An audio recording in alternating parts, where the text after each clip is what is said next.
Take a breath. Feel your heart. What if your heart was right and everybody else was wrong? For you, anyway. What's right for you is probably not going to be right for anybody else, but it's right for you. So what if people really didn't know as much as they said they knew? What if the earth wasn't round? What if the earth didn't revolve around the sun? I mean, some of those things that we have found to be true, but there's a lot of things that we really don't know. So what are you believing about life, about the world, that doesn't work for you anymore? Okay, so I'm going to read you A Daily Dose of Sanity from Alan Cohen. Alan Cohen is an author who he teaches A Course in Miracles, and I found him at the darkest points of my life. Twice I found him at the darkest points of my life. So this is the reading for October 9th. I wouldn't wish this on anyone I loved. Give yourself abundant pleasure and you will have abundant pleasure to give others. Neale Donald Walsch. Neale Donald Walsch wrote he wrote Conversations with God. My friend Trisha is a brilliant businesswoman who has upon occasion worked herself almost to exhaustion. At one point her travel schedule was as onerous as 250 days a year. As a friend and coach, I had been encouraging Trisha to lighten up on her travels as an act of mercy to herself and as a contribution to her health and well-being. One day, Trisha told me that she was about to set out on a horrendous series of business meetings that would keep her hopping around the globe for nearly a month. I suggested that she take her right-hand assistant, Laura, who could ameliorate a great deal of the stress. Oh, I wouldn't wish such a trip on anyone I loved, Trisha answered firmly. Then why would you wish it on yourself? I had to ask her.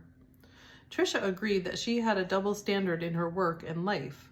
While she was kind, considerate, and supportive to her staff, she would force herself to do things she would never ask of others. Something is definitely wrong with this picture, I told her. Later, Trisha told me that she was taking her assistant with her, and as a result, her travels were easier. Psychic self-injury is neither heroic nor practical. You cannot say that you have mastered love until you include yourself in its embrace. If you make everyone in your life happy but yourself, you have missed the point of living and loving. Self-honoring is the beginning of true service.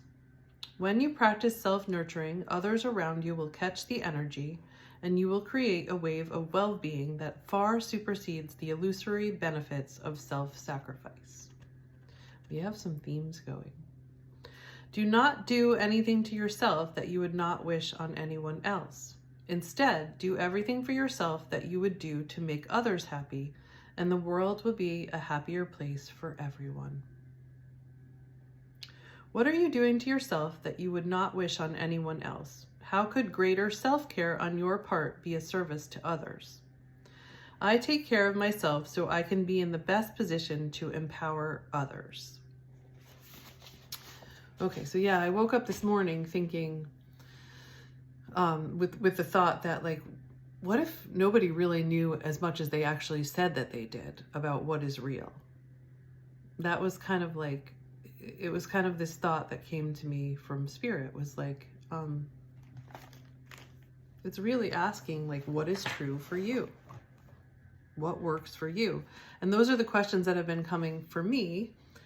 And I am at this point right now where I finished my career of marriage and family therapy. I'm letting that go. I've let all of the insurances that I've taken go. I'm not taking any insurance anymore. I'm not doing any marriage and family therapy anymore. If I do anything, it's going to be spiritual life coaching. And I don't have anything really. I have a few people that I have that I'm seeing for spiritual life coaching right now, but I'm at the end of one thing and about to start another. And Spirit, my Spirit, is giving me permission for downtime. which is very different for me. So during COVID, I was so jealous of all of those people who didn't have to work, whether they got fired or not. I was just still jealous of them because I was working 3 jobs. My kid was in kindergarten or first grade. I can't even remember at this point. I was supposed to be online helping him learn with his teacher at the same time as I was learning a whole new system to teach online psychology at a community college, and also learn how to do all these systems for doing therapy online. So I was working 3 different jobs, learning all these different new things, and I was like so burnt out, and my ADHD was so bad.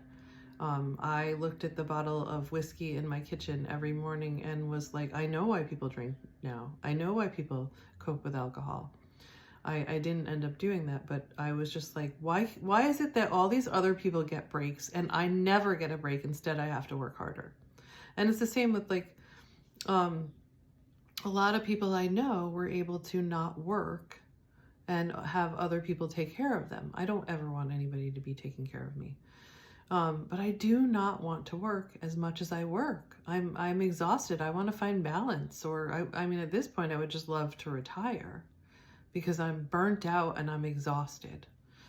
So Spirit told me I have the next 3 months to not do anything and I will be taken care of. And already I have found money coming in that I didn't expect. So I am receiving the support from God, the universe, Spirit, love to do this. And every time I'm like, no, I can't do this. I shouldn't be doing this. Oh my God, I need to start working again. Oh, what am I doing? This is crazy. Every time I say that, like, I get another message from Spirit. Yesterday, it was from Maya Angelou on YouTube.